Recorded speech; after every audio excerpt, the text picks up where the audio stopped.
Hello guys, welcome to Biodot classes. पिछले lecture में हमने माइक्रोट्यूब्यूल्स और सेंट्रियोल को डिटेल में स्टडी कर लिया था। आज मैं बात करने जा रहा हूं सीलिया और फ्लैजिला की। सीलिया और फ्लैजिला क्या होते हैं, इनका मेन स्ट्रक्चर कैसा दिखता है, इनके अंदर कुछ स्ट्रक्चरल कंपोनेंट्स कौन से होते हैं, ये सारी चीजें डिस्कस करेंगे आज के लेक्चर के अंदर। सबसे पहले अगर मैं बात करूं सीलिया और फ्लैजिला क्या होते हैं। सीलिया और फ्लैजिला एक लोकोमोटरी स्ट्रक्चर होते हैं। Clear? Cilia and flagella are locomotory structure present on cells and organisms, यानी कि कुछ सेल्स के ऊपर भी और कई ऑर्गेनिजम्स के ऊपर भी प्रेजेंट हो सकते हैं। तो ये जो लोकोमोटरी स्ट्रक्चर हैं, ये क्या करवाते हैं, ये हेल्प करवाते हैं किसी भी ऑर्गेनिज्म की लोकोमोशन के अंदर। क्लियर? अब अगर मैं बात करूं मेन सीलिया और फ्लैजिला के अंदर मेन डिफरेंस क्या होते हैं। देखिए, वैसे तो अगर फंक्शन देखोगे आप सीलिया और फ्लैजिला का, या आप स्ट्रक्चर देखोगे सीलिया और फ्लैजिला का, तो सेम दिखेगा। लेकिन मेन डिफरेंस क्या होता है सीलिया एंड फ्लैजिला के अंदर, कि उनका साइज और उनके नंबर, यानी कि जो डिफ्रेंशिएट करेगा साइज एंड नंबर के बेस पर। सीलिया साइज नंबर में ज्यादा होंगे, वही फ्लैजिला साइज में बड़ा होगा लेकिन नंबर में कम होंगे। अब अगर मैं एक एग्जांपल लूं सीलिया और यानी सीलिया का, तो हमारी बॉडी के अंदर जो अपना रेस्पिरेटरी ट्रैक्ट है, वहां की जो सेल्स होती हैं, जैसे फॉर एग्जांपल क्यूबॉइडल सेल्स हैं, कॉलमनार सेल्स हैं, इनके ऊपर क्या होती हैं, सीलिया प्रेजेंट होते हैं। और वो सीलिया क्या करवाते हैं, मूवमेंट में हेल्प करवाते हैं। क्लियर? तो आज हम डिटेल पढ़ेंगे सीलिया और फ्लैजिला। तो देखिए, मैंने क्या बताया, सीलिया और फ्लैजिला लोकोमोटरी स्ट्रक्चर होते हैं।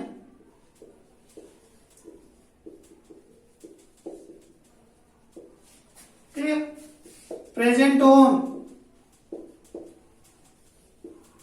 ऑर्गेनिज्म के ऊपर प्रेजेंट। अब देखिए मेन डिफरेंस क्या, तो ये क्या काम करवाएंगे, सीलिया और फ्लैजिला हेल्प करवाएंगे लोकोमोशन के अंदर। क्लियर? अब लोकोमोशन में हेल्प करवा रहे थे। देखिए, मैंने एक चीज और बोली कि इनके अंदर मेन डिफरेंस क्या होगा। देखिए, जो सीलिया है और जो फ्लैजिला है, उनका जो स्ट्रक्चर है वो क्या होगा, सेम। लेकिन डिफरेंस कहां पर आ रहा है, मैं बात कर रहा हूं कहां पर डिफरेंस आ रहा है इनके बीच में। वो डिफरेंस आ रहा है इनके नंबर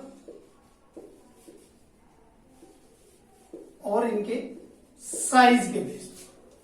क्लियर? तो यहां पर ये कुछ की पॉइंट्स थे सीलिया और फ्लैजिला के बारे में। अब देखिए, सीलिया और फ्लैजिला के कुछ स्ट्रक्चरल कंपोनेंट्स होते हैं, यानी कि कौन सी चीजों से सीलिया और फ्लैजिला बनते हैं। अब क्या ऐसी चीज होती है जो सीलिया और फ्लैजिला के को ऐसा बनाती है कि वो लोकोमोशन में हेल्प करवाते हैं। क्लियर? या उनकी मूवमेंट में हेल्प करवाते हैं। क्लियर? फॉर एग्जांपल, जैसे अगर मैं एक एग्जांपल लूं, जो फीमेल के अंदर फेलोपियन ट्यूब होती है, फेलोपियन ट्यूब का जो इन्फेंडिबुलम रीजन होता है, वहां पर या फेलोपियन ट्यूब के अंदर सीलिया प्रेजेंट होती है। क्लियर? अब वो जो सीलिया होंगे वो एग की मूवमेंट में हेल्प करवाएंगे। क्लियर? ओवरी से जो एग रिलीज होगा उसकी मूवमेंट में हेल्प करवाएंगे। ऐसे ही हमारी बॉडी के अंदर जो हमारी इंटेस्टाइन है, इंटेस्टाइन के अंदर सीलिया प्रेजेंट होते हैं, वो उसके जो फूड की मूवमेंट में हेल्प करवाते हैं। हमारा रेस्पिरेटरी सिस्टम है, रेस्पिरेटरी ट्रैक्ट है, उसके अंदर सीलिया प्रेजेंट हो, वो भी हेल्प करवाएंगे। क्लियर? तो देखिए, अब मैं बात करूंगा सीलिया और फ्लैजिला के स्ट्रक्चरल कंपोनेंट्स के बारे में।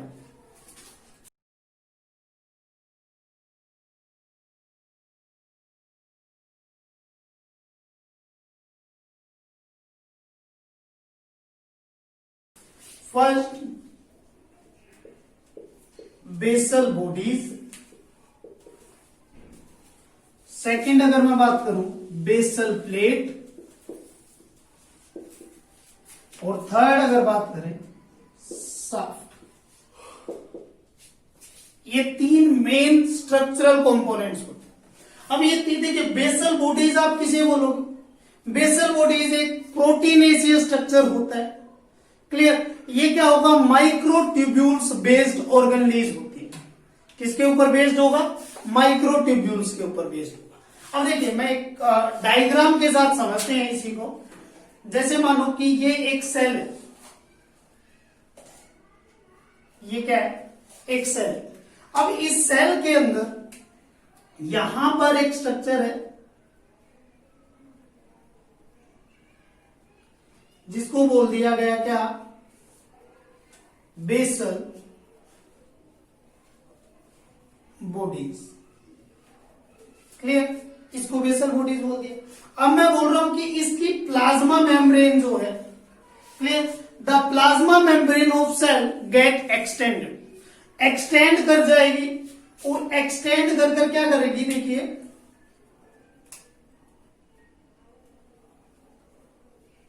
ये कुछ इस शेप में एक्सटेंड करेगी और ये इस शेप में एक्सटेंड की, तो मैंने इसको यहां पर एक नाम दे दिया गया क्या? सीट। किसकी?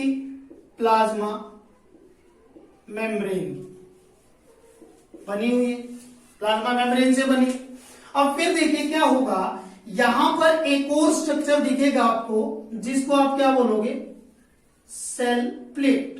यहां पर एक स्ट्रक्चर बनेगा प्लाज्मा मेम्ब्रेन के पास जिसको क्या बोल दिया जाएगा? Basal plate. ये बना। अब इस बेसल प्लेट से आगे, यानी कि मैं बोलूं कि सीट से नीचे एक और स्ट्रक्चर की फॉर्मेशन होगी जिस स्ट्रक्चर को नाम दे दिया जाएगा एक्सोनिम, जिसको क्या बोल दिया जाएगा? एक्सोनिम बोल दिया।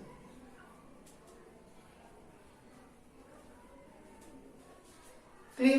तो देखिए मैंने यहां पर आपको क्या बताया कि एक सेल के अंदर ये तो है बेसल बॉडीज, एक proteinaceous microtubule based structure present in cell, eukaryotic cell.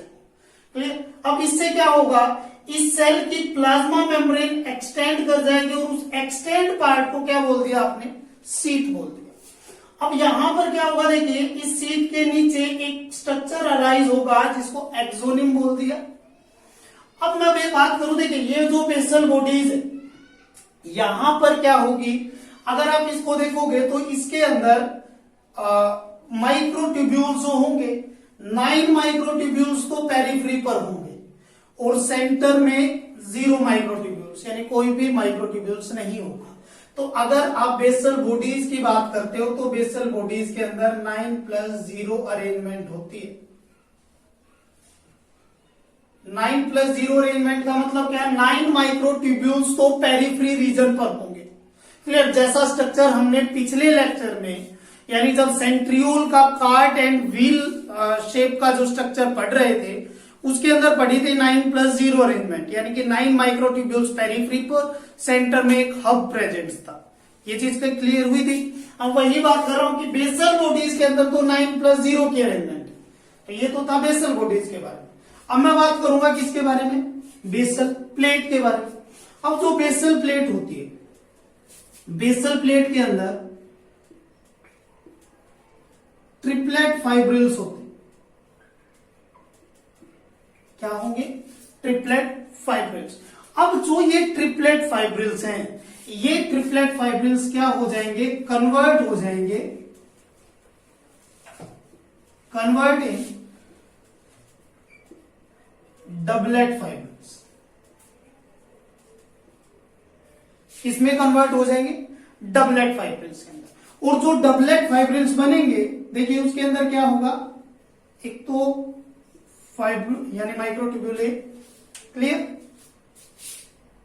और एक होगा बी, और यहां पर इस ए के ऊपर आर्म होगी। ये क्या होगी इसकी? आर्म। क्लिक? देखिए मैंने क्या बताया, बेसल प्लेट जो है, बेसल प्लेट के अंदर ट्रिपलेट फाइब्रिल्स होंगे। जो प्रीवियस, अगर इस चीज को ट्रिपलेट फाइब्रिल्स क्या होते हैं इन चीजों को देखना है तो आप एक बार प्रीवियस वीडियो को देख लेना। क्लियर? उसके अंदर मैंने इनको डिफाइन किया है। तो अब मैं बात कर रहा हूं कि बेसल प्लेट के अंदर ट्रिपलेट फाइब्रिल्स होंगे, वो ट्रिपलेट फाइब्रिल्स कन्वर्ट हो जाएंगे डबलेट फाइब्रिल्स के अंदर। और डबलेट फाइब्रिल्स क्या है? ए और बी। अब इस ए के क्या होगी? आर्म होगी। अब इस आर्म का क्या फंक्शन होगा ये मैं बताऊंगा। क्लियर। उससे पहले एक बार बात कर लेता हूं शाफ्ट की। शाफ्ट क्या होगा देखिए, जो एक्सोनिम और जो शीथ, क्लियर, क्या है, एक्सोनिम प्लस शीथ दोनों मिलकर क्या बना देती है, शाफ्ट। क्लियर। और जब आप इस शाफ्ट का स्ट्रक्चर देखोगे, यानी कि जब इसको यहां से कट करके इसका अगर डिटेल स्ट्रक्चर स्टडी करोगे तो आपको इसके अंदर 9+2 की अरेंजमेंट मिलेगी। क्या मिलेंगे, 9+2 की अरेंजमेंट मिलेगी। यानी कि देखिए जो 9+0 किस में थी, लेकिन इसके अंदर किसकी मिलेगी, 9+2 की अरेंजमेंट मिलेगी। अब मैं बात कर रहा हूं एक बार इसकी आर्म का क्या फंक्शन होगा। क्लियर। आर्म के फंक्शन के लिए एक चीज समझिए, मैं बोल रहा हूं कि ये आर्म जो है ये बनी है किससे, डायनिन प्रोटीन से।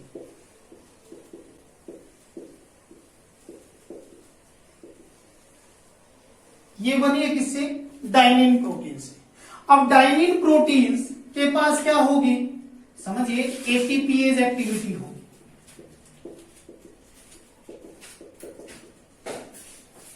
डायनिन प्रोटीन्स के पास क्या होगी, एटीपीएज एक्टिविटी। अब ये एटीपीएज एक्टिविटी क्या करेगी, देखिए यहां पर ले रहा हूं मैं एक बार इसका। तो देखिए मैंने क्या बोला, आर्म जो होगी, आर्म के पास डायनिन प्रोटीन होगी, और जो डायनिन प्रोटीन है इसके पास एटीपीएज एक्टिविटी होगी।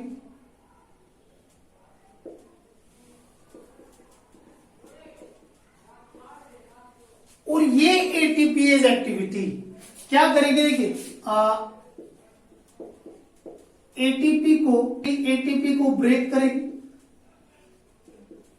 और जब एटीपी ब्रेक होगा तो एनर्जी रिलीज होगी, और जब एनर्जी रिलीज हो जाएगी तो सीलिया एंड फ्लैजिला के अंदर मूवमेंट है। क्लियर। देखिए मैंने क्या बताया, तो देखिए क्या बता रहा हूं मैं कि जो आर्म है, आर्म के पास डायनिन एक्टिविटी, डायनिन प्रोटीन्स के पास एटीपीएज एक्टिविटी होगी। और एटीपीएज एक्टिविटी का मतलब क्या कि वो एटीपी को ब्रेक कर सकता है, और जब अगर एटीपी ब्रेक होगी तो एनर्जी का प्रोडक्शन होगा। एनर्जी जब प्रोड्यूस होगी तो क्या करेगा, जो सीलिया और फ्लैजिला है उस सीलिया और फ्लैजिला के अंदर मूवमेंट है। क्लियर। ऐसे आती है मूवमेंट, यानी कि ये आर्म जो होगी ये आर्म मूवमेंट में हेल्प करवाती है सीलिया और फ्लैजिला की। अब यहां तक तो आपने देख लिया कि इसके कुछ स्ट्रक्चरल कंपोनेंट्स होते हैं। अब मैं मेन बात करने जा रहा हूं कि सीलिया और फ्लैजिला का स्ट्रक्चर कैसा होता है। तो अब बात करते हैं कि सीलिया और फ्लैजिला के स्ट्रक्चर की।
तो देखिए यहां पर ये जो स्ट्रक्चर है ये है सीलिया और फ्लैजिला। अब सीलिया और फ्लैजिला के स्ट्रक्चर की अगर मैं बात करूं तो देखिए सेंटर में दो माइक्रोट्यूब्यूल्स प्रेजेंट होंगे। क्लियर, सेंटर में दो क्या होंगे, एक्सोनिम प्रेजेंट है। क्लियर, ये दो एक्सोनिम दोनों के दोनों ज्वाइंट है एक दूसरे के साथ with the help of bridge. Bridge की हेल्प से ये ज्वाइंट है दोनों के दोनों। क्लियर, अब ये जब दोनों रोटेट कर रहे हैं, क्लियर, तो इसके साथ साथ में मैं बोल रहा हूं ये जो स्ट्रक्चर है इसको सेंट्रल सीट बोला जाएगा। और सेंट्रल सीट जब रोटेट करेगी, मूव करेगी ऐसे इस डायरेक्शन में, तो ये क्या होंगे, ये जो स्पोक्स होंगे जो अटैच होते किससे, ट्रांजिशन जंक्शन से। क्लियर, एक बार पहले पार्ट देखिए कौन से मैं बोल रहा हूं। सेंटर में दो एक्सोनिम जिनको सेंट्रल एक्सोनिम बोला जाता है, ये दोनों अटैच होंगे with the help of bridge. यहां पर जो ये आपको बाउंड्री दिख रही है इसको बोल दिया गया सेंट्रल सीट। तीन चीज। अब फिर देखिए यहां पर जो ये ब्लैक कलर के ये जो बना रखे हैं मैंने कुछ स्ट्रक्चर जिनको ट्रांजिशन जंक्शन बोल दिया जाता है, और ट्रांजिशन जंक्शन प्रेजेंट होते हैं ओवर द सीट, और जो अटैच होते हैं किसके साथ, स्पोक्स के साथ। क्लियर, जो ये ग्रीन कलर के आपको ये दिख रहे हैं इनको स्पोक्स बोल दिया मैंने, और ये स्पोक्स अटैच हैं किसके साथ, मतलब ट्रांजिशन जंक्शन के साथ। क्लियर, यहां पर जो जंक्शन बना है इसको ट्रांजिशन जंक्शन बोलते हैं। अब मैं बोल रहा हूं ये पेरिफ्री एक्सोनिम होते हैं, पेरिफ्री एक्सोनिम होते हैं जो ट्रिपल डबलेट फाइब्रिल्स थे जिसको बोला था। ये आर्म हो गई इनकी। तो देखिए अब कैसे काम करेगा, मैं बोल रहा हूं जब तो ये अरेंजमेंट कैसे होगी, देखिए 9 तो पेरिफ्री पर, 9 माइक्रोट्यूब्यूल्स या 9 एक्सोनिम तो कहां पर है, पेरिफ्री पर, और 2 का सेंटर में। तो किस टाइप की अरेंजमेंट लिखोगे आप इसको, 9+2 अरेंजमेंट हो गई। क्लियर, अब जब आपने देखा होगा मैं बोल रहा हूं जब ये रोटेट कर रहा है तो ये रोटेट करेगा तो ये अटैच है स्पोक्स के साथ, तो स्पोक्स भी मूव करेगा, और स्पोक्स मूव कर रहे हैं तो ये सारे के सारे पेरिफेरल जो माइक्रोट्यूब्यूल्स हैं ये मूव करेंगे या नहीं। तो यानी कभी आपने देखा होगा सीलिया या फ्लैजिला है तो वो इस डायरेक्शन में मूव करके चलते। क्लियर, वो सर्कुलरली मूव करके चलते with the help of central axonium and peripheral axonium। अब अगर ये इस डायरेक्शन में ये ऐसे मूव कर रहा है तो इसकी हेल्प से ये भी तो ऐसे मूव कर रहा है, और अगर इस रोटेशन में सर्कुलर रोटेशन में मूवमेंट होती है फ्लैजिला की या सीलिया की।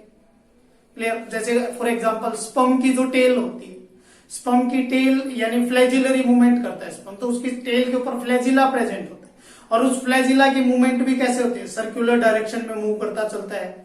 क्लियर, और वो किनकी हेल्प से करेगा, सेंट्रल एक्सोनिम, सीट और एबिलिंकर, ये सारी चीजें जो एक दूसरे अटैच होती है। तो इसको बोल दिया गया क्या, ये है डायग्राम सीलिया और फ्लैजिला। तो यहां पर आपका सीलिया और फ्लैजिला कंप्लीट होता है। नेक्स्ट लेक्चर में हम बात करेंगे सेल के ब्रेन के बारे में जिसको बोला जाता है न्यूक्लियस। अब तब तक इस वीडियो को आप लाइक करें, शेयर करें, चैनल को सब्सक्राइब करें, और जो भी डाउट आ रहा है वो कमेंट सेक्शन में लिखकर जरूर बताएं। साथ ही साथ आप मुझे टेलीग्राम पर भी फॉलो कर सकते हैं जिसका लिंक डिस्क्रिप्शन में है। Thank you.